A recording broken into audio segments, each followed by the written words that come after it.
Hello, the world of LinkedIn and anywhere else we might end up across the interwebs.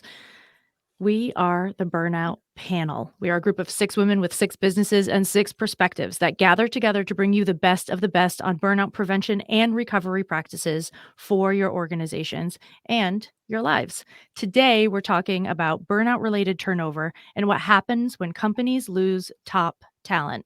A conservative estimate cost of replacing an individual employee can range from half to 2 times the employee's annual salary. In a 100-person organization with an average salary of $50,000, this can equate to turnover and replacement costs of approximately 660,000 to 2.6 million per year. We, as a group of 6 women, are much cheaper than that, so you should probably consider bringing us in to avoid this problem altogether. The first person up today to talk about a solution to your high turnover rates is my friend, Dr. Sharon Grossman. Thank you so much, Kate.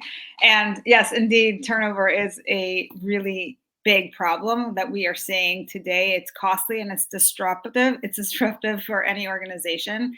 And we know that burnout is a leading cause of that employee turnover, which is why it's really crucial to address this issue and provide solutions that support employee well-being. Now, as an expert in stress management, mindset training, and burnout prevention, I believe that there are 3 critical talking points to consider when addressing this issue. So, firstly, it's essential to understand what is stressing your workers out. Stress can manifest in a whole bunch of different ways, like workload, work life balance, conflicts with colleagues or management. So, as a leader, it's important for you to identify what the sources of stress are and find ways to mitigate them proactively. And you can do this in a number of ways. You can conduct a survey, you can hold one on one meetings to get feedback. There's different things that you can do. But the idea is, again, to be able to reduce whatever the stress is. Secondly, it's important to help your employees manage their stress to minimize burnout. And one way to do this is to provide them with training and resources that provide self-care and mindfulness. And this can include workshops on stress management. You can bring any of us in to do some trainings. You can focus in on things like meditation, exercise, time management skills. So there's a whole bunch of different things that employees can be encouraged to do, like take regular breaks. You can offer them flexible schedules, etc. And finally, it's essential to create recovery strategies that help your employees recover from burnout and, of course, prevent it from recurring again. And those include offering employees time off, providing access to coaching services, counseling services, those types of things, and maybe even reassigning some tasks to alleviate that workload. So we want employees to feel supported and valued, and that way they'll more likely stay loyal and committed to your organization. And with that, I'd like to turn it over to Aileen. Hi, everyone. My name is Aileen Axmeyer, and I am a career coach and wellness speaker focusing on exactly what Sharon said, all about that stress management. So, to kind of build on what she said, there can be a special place where we can do this kind of assessment and exploration of what those stressors are for our employees. So, just like we do annual physical checkups at the doctors, my proposal is that organizations do career wellness check-ins for turnover prevention. So this is something separate from our performance reviews because those are just, there's too much going on. There's compensation conversations, KPI discussions, goal assessments. And what I'm proposing is we separate this to be a really intentional, dedicated space for leaders to genuinely check in with their employees and say, hey, let's zoom out. So much of our time is in the go, go, go, do. Let's look at how you're actually feeling about your work. Are you using the skills that you enjoy? Are you growing in the way that you want to, or that we talked about you being able to during our check-in last year? And if there's any misalignment that comes up in that conversation, maybe they've just outgrown a skill that used to be, more engaging and challenging, but once they've gotten that under their belts, it's not scratching the itch the same way. So if there's some space to change things around, you can be intentional and do some job crafting. And maybe explore other projects that this employee can get on.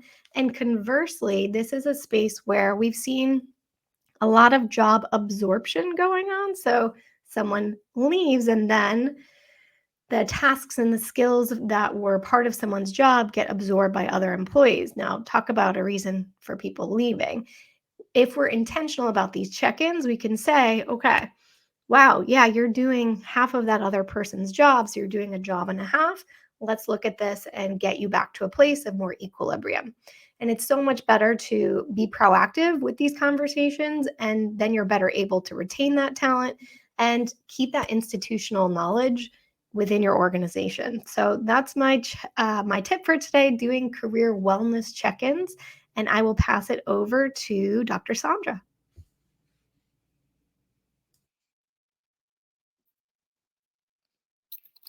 Dr. Sandra, we need you to unmute so that we can hear your wisdom. Everybody, I'm Dr. Sandra, clinical psychologist and personal energy strategist, helping individuals and organizations connect to the resources they need to get from burnout to sustainable success. So, as I think about turnover, I see it as a signal, as a symptom of a bigger problem. It could be that there's a loss of interest in the work for some reason. People aren't being motivated. They're not being challenged by the work. There's boredom, or there's a misalignment between the person and the organization in some way around the values. That could be another symptom. But when it happens, someone sets an intention to leave, they've already disengaged, which means now their energy is drained. When they go, the organization's energy is drained, and you don't have what you need to move your missions forward. Energy management is a strategy that we can use to help both individuals and organizations thrive and advance their mission. We want to think of energy as being multidimensional. Physical energy, that's that vitality that we feel in our bodies, like there's a sense of connection to our bodies. Mental energy, that ability to focus, to be creative. And I know every organization loves a creative employee, somebody who says, yeah, I see that, and then what if we added this? And you go like, yes, right? Emotional energy, that ability to actually feel confident in what you're doing, to connect with others, to build strong relationships with team members, to be able to negotiate relationships. That's emotional energy. That's one of the benefits of emotional energy. And then what we call spiritual energy is about that sense of value and purpose in your work. When people burn out, we see all of these kinds of energy go down, right? Very quickly. So if you're being overworked, your physical energy and your emotional energy clearly are going to be drained. So will your mental energy be. So one of the things that we can do as individuals is to really be able to return to our awareness of our own energy. That the mindfulness practices that both Dr. Sharon and Aileen mentioned can help us to reconnect with our own bodies. But as organizations, watching your talent, because people can get into that habit. I'm going to do this thing. I'm going to get it done, and they will not stop. So as an organization, as a team leader, you want to watch people, and you want to start to plan meetings in ways that give people an opportunity to move their bodies, right? To get up. Like I actually keep a hula hoop. I'm an entrepreneur, so I can actually sit at my desk a little too long. So I keep a hula hoop around. So I get up and I hula hoop. Another challenge that we might see is this kind of inability to grow. If we can't grow and we don't feel like there's a way for us to advance, we also will start to disengage and burn out. So as people in an organization, one of the things we want to pay attention to is how our work is giving us a sense of our own growth. Is it helping us to go to that next place that we need to go in terms of our personal development in our career? As organizations, what's your learning and development like? What opportunities do you offer people? And they don't necessarily just have to be hard skills like this is how you do this, but the softer, like building relationships, team building things. Emotional intelligence to me is not a soft skill, but it's a necessary skill. But those kinds of skills, helping people to build those, will help to replenish people's emotional and mental energy. And then lastly, I would say one of the reasons people burn out is that their values are somehow being violated in an organization, or they maybe don't even have a sense of purpose, that the job was all their purpose. And when it feels like the job is falling apart, they don't feel like they have anything left. So as organizations, you want to be really mindful about how people see their purpose, their reason for being in the world, and how it connects to your mission. And you want to be mindful about connecting those two things. As as team leaders doing evaluations, you can check in with people about what values are being met by you playing this role that you're playing. And when we pay attention to this, right, because the organization loses people, they don't have the energy to move. If people get burned out, they don't have the energy to grow. So with energy management, we can start to say, oh, we're going to cultivate our resources in such a way that when we hit these bumps, we'll actually be able to get past them and continue to grow and thrive and move a mission forward. All right. Thank you. I'm going to pass it now to Audrey, who's talking about management, support for management. Thank you so much. So I'm going to step back just for a second and give you a few more stats just to keep us anchored in the cost of this issue. So Gallup's 2022 State of the Workplace report discovered that in the US specifically, 50% of workers experience daily stress and 41% experience daily worry. So if you have folks in your organization that are spending that much energy on worry, you can imagine how much energy they are not spending on tasks, especially tasks that are cognitively important. The largest contributor that they discovered to whether an employee was engaged and happy at work was the quality of their management. This is probably not going to be shocking to anybody, but unfair treatment, poor communication, and lack of support is a big contributor to workers' engagements. And when workers feel cared about, they thrive. And this is something that's come up over and over again in studies. When people in an organization feel like they are being cared about as a human being, it makes a huge difference on how they feel about their work, how they engage in their work, and their ability to have sustainability and long-time engagement in a workplace. In order for workers to feel more cared about, this requires leaders to have a different lens than a lot of them have been taught before, right? A lot of leadership has been leading by default, but the leaders that are needed now need to be better listeners, they need to be better coaches, and they have to be collaborators. So this is going to require leadership in the workplace to be in charge of their own nervous systems, right? This is something that this panel has a lot of experience about, is people being able to manage themselves. There's studies done on the amount of stress that can basically transfer from one person to another, up to 26% in person, 24% virtually. So when there is already stress in the workplace, which is normal, stress is not necessarily a bad thing, but when this is basically spreading from person to person and you don't have a leader in charge, it's going to help to anchor everybody in a calm and centered and grounded way. That's a big deal. Leaders' stress trickles down through the team, and having the skills to navigate their own stress is going to be a huge boon to the whole company. Something that's really important to understand about this burnout panel specifically is everybody here has worked in organizations in some capacity, whether it's been workshops, keynoting, coaching, and this has been all the way from leadership to group. And we have a comprehensive 4-part assessment that can help target the common stressors that leaders navigate. So it's really important as you're listening to this panel's solutions individually and collectively. This is something that we are able to do on many levels within an organization, which is how you have to address this problem. So I'm going to pass this off. Specifically, the work that I do, I did not put that at the beginning, but specifically the work I do is around perfectionism, rewiring perfectionism into excellence, the procrastination protocol. I'm the owner and founder of Fortitude and Flow, and this is work that I love to do with companies and individuals. So I'm going to pass this off to Vanessa.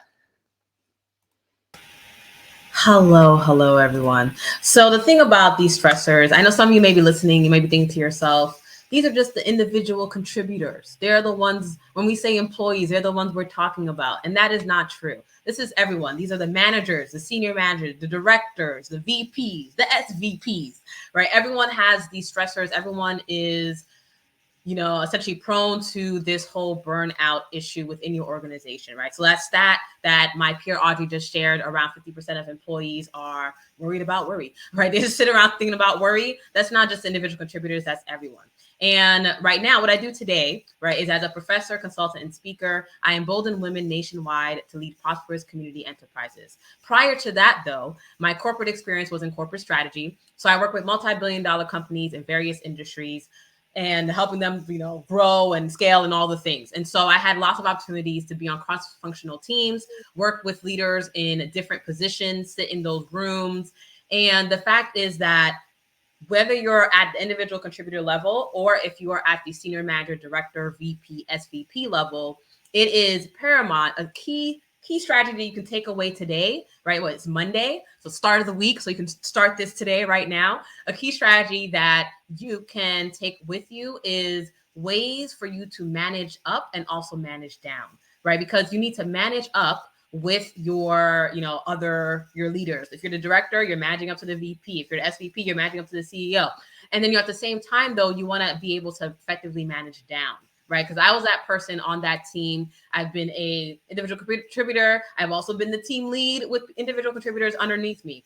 And as the employee or the staff member, it is very common that the leader, who's also so stressed out, they're getting commands from above them, and then they're just bringing that all down to you, right? And it all just trickles down. And what happens is that everyone then becomes stressed and worried. And so 3 key questions that you can use to help you as a leader both manage up and also manage down is, number 1, ask yourself, and also ask the person who gives you the command, what is the specific outcome they are expecting? Right. So what happens is that there's so many things to get done in a company, especially when you're growing and scaling, whether you're at the early stage or you're at the very late stage, when you've been around for 100 years, there's always competition, there's always threats. And so there's always something being given to you, some new things, some whatever it may be. So the first question you want to ask and understand is, what is the specific outcome they are expecting? Because, as Audrey had alluded to, right, those who are perfectionists may choose to, go down a whole rabbit hole of trying to create a whole, 50 slide deck when really all you wanted was 1 page. But they didn't know that because in their minds, they said, I need to be perfect, right? And so when everyone is aligned on what the specific outcome is, then everyone can deliver what it is that's actually needed without doing any more and more stressful work than they already need to, right? Because they already have other things on their plate. And then number 2, the second question is, why is this information needed? Why is this information needed? That then allows you to understand and even to define for yourself what could be the best possible outcome, right? Is it such that, okay, maybe they want a 10 slide, we'll go on PowerPoint for this example here. So let's say you were asked to, develop some presentation to justify why we need to expand into Japan or something like that. And you were just told, okay, they want me to justify why we need to go into Japan. Well, let's say they're speaking to the SVPs for Japan is coming in, or potentially a new supplier was just reached out to. Those are going to be 2 different conversations, which will require 2 different levels of information. And so the more that you know that, the better you will be equipped to understand the actual parameters and scope of the work that you're being asked to do. And then the better you will then be able to communicate that to your team so that you can then also help them to understand the scope and barriers that they need to understand to deliver effectively. And then question number 3, last but certainly not least, when do they want the task or request completed? So what is the outcome? Why is the information needed? And when do they want the task or request completed? Because a lot of times in corporate America, everything just seems urgent. But what I always love to say is that unless you're dealing with a war, or unless you're dealing with, North Korea, it really probably isn't that urgent. And so really ask yourself, when is the specific information actually needed to be complete, right? Is this meeting happening tomorrow, or is this meeting happening next Friday? If it's happening next Friday, can a draft be done on Monday, or does it have to happen tomorrow? Probably not tomorrow. And so with that being said, understanding these 3 things about every task that you're given, what, why, and when, will allow you to better understand the task that you were given, so that you can then better communicate that to your team and your employees so that they can then not worry as much, not stress out as much. And at the same time, you will also be able to effectively manage your stressors as well too. And now, to close us off, before we go into the Q&A session, so get your questions ready, type in the chat, is my peer Kate, who will talk about how you can check in with your top performers more frequently. Hello, everybody. I work with organizations every day to help them reduce burnout, specifically in order so that they can keep their top performers. So this is what I talk about all day, every day. And the reason that I focus on top performers is because we gave a stat right in the very beginning that it costs half of someone's salary to up to 2 times someone's salary to replace them. Guess how much on that scale your top performers cost you? They're typically costing you 2 times their salary, and they're typically not making $50,000, as was the math in the example that we gave. Focusing on this group of people is critical, especially right now, because has anyone ever had the experience? My background is as an acupuncturist. I'm a specialist in Chinese medicine. I've been a practitioner for 15 years. I've seen this happen so frequently. You have somebody that has a decent amount of stress. They're going through their lives. They're working. They're getting stuff done. They're getting stuff done. They take a vacation. They either get a migraine or they get a cold. We're not even going to use COVID. We're just saying migraine or cold. When stress builds up and then releases, it comes out in this kind of way. Now, if we take that on a grander scale, what we're looking at right now in March 2023 is that our high performers, our top talent in every company rose up to the challenge during the entire pandemic. And just now is the moment where it's starting to come out. I have heard this complaint more in the past 4 months than I have heard it in the entire 7 years that I have been doing this work. Top talent is burning out. So when I say really drop in on your top talent, I mean that more so now than ever before. They kept it together for you for a couple of years, and now they are falling apart because of things like job absorption that Aileen mentioned before, right? They took on other people's tasks and they were teaching their kids and they were and they were managing for a while, but you can't run a machine at 130% of its capability long term and expect it to survive. We do expect it to burn out at some point, just like we expect people to burn out at some point. So checking in with your top talent, you already have ideas on how to do that. We've had an amazing panel today. They've given you questions, they've given you topics, they've given you ideas. What I just really want to hone in on is the fact that if you are leaving your top performers behind because you trust them to get things done because they've always gotten things done, that is the root of their problem. They are the least likely group to ask for help and the most likely group to need it long term. Do not, I beg you, do not leave your top performers behind. Their health can't manage it, and the health of your company can't manage it either. That wraps us up. We are here for Q&A. Let's see if anything came up in the comments. I was quick and simple today. Do we have any, Vanessa, are there any questions in the background that you've got going on that I don't have access to? Well, a question for you, Kate. So what are maybe like two tips you can share with the audience today on some best practices to check in with their top performers? I think one of the best ways to check in with top performers is to focus on your own failures. So this is a vulnerability practice, and it also is an opening door practice. So an opening door practice is one that allows for reciprocation on the level that you're trying to get at. When you go to your top performers and you say to them, hey, last week I really messed up so-and-so, and either this is how I figured it out, or do you know anybody that could help me figure it out? You also open the door at least to either ask them or for them to say, hey, I messed up on this thing last week too, and this is how I solved it. So leading with failure first is an incredibly important way to connect with people that are not used to talking about themselves or their work in that way. So lead with your failure first. And the second thing is Dr. Kristen Donnelly taught me on an episode of my podcast that she looked up the root of the word empathy in like 140 places in 72 dictionaries, 18 languages, and 87 countries. And I totally made up all those numbers if that wasn't clear. And what she found was within the root of the word, no matter where she looked for it, the root of that word was understanding. I stopped there on purpose because I wanted you to feel that word for a minute. Sometimes leaders think that empathy is a difficult thing to do and it needs to be a certain function and they're supposed to feel something. The only thing you need to do to increase your empathy is get curious and ask questions with the goal of understanding. So if you are asking your top performers questions with the goal of understanding something about them, you are again opening a door for them to reveal something to you in order for that understanding to be created. Awesome. Anyone else on the panel would like to share an additional answer? I have another question as well too. What are some, because there are people listening who are probably saying to themselves, oh, we're fine. We're good. Our company's great. Whatever, you know. What are some signs, right, that people can look out for, that leaders can look out for, organizations can look out for, that they may be at risk of a massive just quit time, right? That high turnover rate. What are some things that people can look out for?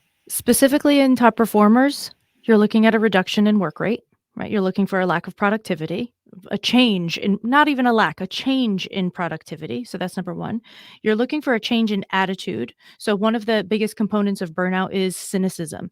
When you start seeing someone act really negative at work and that's not their normal disposition, that's a massive red flag. And you're looking for interpersonal conflict. So when someone has been around and they've been killing it for years and now you start getting like little complaints about them here and there, and there's a little bit of gossip in the office, and there's some, she was short on this email, and something starts to get a little cloudy in that regard, that's something to red flag yourself on. And I'll also add that, there's always the danger of believing that everything is good because you've been successful and not really checking in and making sure that you don't need to tweak anything. And that's kind of what we saw. The most classic example was Blockbuster, how they're like, yeah, we got it under control. And then next thing you know, they're overtaken by a new industry giant, right? So it's really important not to fall into this self-efficacy trap, because you get into this negative spiral where you think that everything is working just because it has been going so well. And back to Kate's point, if you have these top performers who've been performing at a high level and you think we've got this under control, but now things are going to start changing. If you're not asking the right questions and you're not paying attention, you might find out later that you're in a lot of hot water. So I suggest that companies do take this seriously and explore, even if you think that things are okay right now. Go ahead. I had a thought about that too. There's a book called Powered by Feel, where they actually interviewed people who excel in their disciplines, whether they were surgeons or artists or athletes or whatever. And one of the things they talked about was this idea that people will do whatever they have to do regardless of how they feel. They actually called it a syndrome. And that when you notice people just continually doing and doing and doing and not even ever talking about how they feel, then we know we have we're in trouble. It's like they call it a formula for mediocrity, that literally if you keep pushing yourself, what happens is everything's drained. There's nothing left to give, but you keep going. And then as Kate mentions, then your body starts to fail, right? Something's got to give at some point. So this ability that we can have to sort of check in with people and say, everybody says I'm fine, but what does that really mean, fine? How are you feeling? Literally, you might have to take these conversations outside of the office, go to coffee, right? Do something else other than feeling like you have to be at this space, right, to talk to somebody. Let's walk around the corner and get a cup of coffee together. Do something that allows that person to help you feel like this is a place where you don't have to push because you feel like you got to get the work done. So find a way to connect with people that says, I recognize you as a human being who has human needs. And I want you to pay attention to those, because I know that that's what really drives what's in you that makes this work go.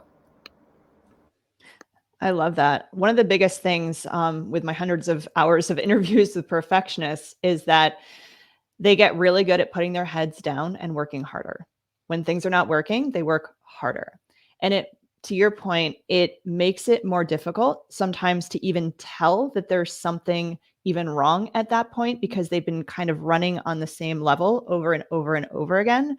I often when I go into companies and I'm doing coaching, I will be talking with people and their perception of their stress is not necessarily accurate to like the reality of what's going on. So having those regular check-ins with your folks and having a collective support system around people so that they don't feel like they're trying to, right? They're managing everything by themselves. And like Kate said, that is going to blow up. We're talking about allostatic load on the body, right? That is going to build up chronically over time. That's going to raise somebody's baseline. That's physically, mentally, emotionally, really a problem over time. And that's not something you can rewire in a day, right? That's something that's built out. Now we're talking about years. So this is something that's going to take a collective solution. It's not on them to help it. It's on the organization to help create that support and that regular check-in, that relational piece, which I think sometimes is often missing from conversation and from the business space, is going to be crucial to helping people find a new way and reduce these instances of burnouts. It also looks like we've got a question here in the comments. How to help manage burnout when you're in a downturn at your organization and facing the prospect of having less people when folks are already suffering from burnout. It's a big question. Actually, I'm wondering if Vanessa, if you have something to say about that, since you're often in that space. Well, first I want to answer the first question. Then I'm going to answer this question. So the first question, so I was one of those top performers at an organization. I'm not there anymore, right? Yay. And I'll say top performer in terms of I increased my salary by 70% in less than 3 years, gave my 1 month of notice, and they asked me to stay even longer. So I was a top performer. And the fact is that I would not have shared like how I was feeling, what I was feeling, etc. And it was only when I know people are talking about, checking with your leaders, checking with your employees. But sometimes, at least in my case, it was my leader who was the impetus for me not feeling welcomed, heard, or even that I belonged in that organization, right? And so it was only when I was able to speak to other people outside of my team, and I was able to get so that other mentors, you can say, or other advisors and other people, other leaders in the organization, and I had check-ins with them, that I was then able to share. And I was able to then actually speak my truth of what I was feeling and how I was feeling. And they were able to help me navigate, what to do and how to do it, etc. But I would say that a big warning sign for a top performer is that if you're finding that no one actually knows who they are except for you, that means that they're not talking to people in the company and the organization. If they're not talking to people in the company and organization, that's a problem. Like that means that they just don't feel like they're like belong there, or there's so much inside of them that they just don't feel comfortable sharing it. All that inside will then build up and it will explode in some form or fashion. Okay. And it may be a bloody form or fashion. I'm being real and honest, because that was where I almost was at. Okay. So the point being that another warning sign is that if you just see that someone is top performer, but no one knows who they are, that's a problem. That's just that. Yeah. That means they're not talking to anybody, which means that is a flag. Send them to executive coach, send them somewhere, but even send them to HR, even if you're afraid to send them to HR because they might complain about you, but send them anyways, because it's better for them to be heard than for them to not be heard. And then you end up in a whole hullabaloo of situations. Now, in terms of Casey's question, great question, Casey. I'm gonna highlight you right here. Bam. So how to help to manage burnout when you're in a downturn at your organization. So the work I do with a lot of small businesses is they are at a stage where, economic things happen, political things happen. And so they feel the pressure of either, reduced sales or just things just going awry with the organization, their business, and their communities as well, too. And so to help them manage burnout, not only for themselves as a business owner, but also for the rest of the team, it's really ensuring that it's that check-in, it's that wellness check that someone had mentioned, one of my team members had mentioned, Aileen. Yes. Aileen. Yes, indeed. So it's that wellness check, right? And it's doing it on a regular basis, because at the end of the day, everyone in that sense, when everything's kind of going into a downturn, everyone's on the same boat. Everyone should be on the same page because everyone's on the same boat, right? And so it's just helpful as a leader to be transparent and honest. It's sort of like crisis management. It's being transparent, it's being honest, it's being humble, and it's having that understanding that Kate was talking about, having the understanding that, hey, employees and staff member and team leads and VPs and directors, things aren't looking too great. They're just on paper, they're not looking too great. However, I believe that it can change because X, Y, Z, A, B, C, right? And so don't leave people in the dark. Keep them in line with what it is that you think is going to happen. And for a lot of people during the pandemic, they were still able to get their employees back even after they fired them or they put them on hold or furloughed them, because there was that level of transparency, that level of understanding, that level of just, okay, here's what's happening. Here's an update every week, right? This is what's going on. This is like, it's sort of over communicating, but you can't really over communicate enough because everyone is in a panic. So err on the side of over communication. Okay, we'll do one more response because we're going over time. But yes, anyone else? I'll just add something real quick. 2 solutions or ways to address that. One is coming back to that nervous system regulation. So there's really no way around it if you're not doing that, because no matter what's going on, even when it's not a downturn, if business is going well, sometimes that's different kind of stressful, but still stressful. And it all comes back to how much, no matter what's going on, can we feel grounded, literally turn off fight, flight, freeze mode and tell our bodies that we're safe and have our brains be on the same page? Because without that, doesn't matter how well or not well an organization is doing, that's going to lead you to burnout when you're chronically in that state. And that's where a lot of people are. And then the other piece is maybe triaging with your colleagues, since, as Vanessa said, you're all on the same page. Can we assess what's really necessary? And are there tasks, projects, deliverables that can be punted instead of just saying, oh, this is what we've always done. Now we have less people and we need to still do all the same things. Let's get realistic here and say, let's mitigate us all burning out. And what are the things we might be able to put a temporary hold on or punt to the next quarter, whatever it might be, so that we can conserve our resources, but still get the things that are most impactful and that drive the bottom line forward done. So those are a couple tips to think about. All right. Am I wrapping us up? I think Sure. so. We could go on about this forever, but we do have lives outside of this. Outside of this little box that I live in on a screen, I actually live, which is amazing. If you need to be in touch with us, you have more questions, you can throw them down in the comments below. We will do our best to answer them even after this is finished. You watch this on a replay, but you want some input, please write it down there. If you need to hire us to facilitate a day of increasing your productivity, team management best practices, we can do facilitating days. We can also do speaker series. We have a full set of programming that lasts an entire year that we can go through step by step within your companies. You can fill out the form. There's a Google form linked in the comments below. We would love to hear from you. We would love to hear what your challenges are, and we would love to let you know if we can help address them. Thank you so much for being with the Burnout Panel. We adore you, and we adore getting rid of burnout. Until next time.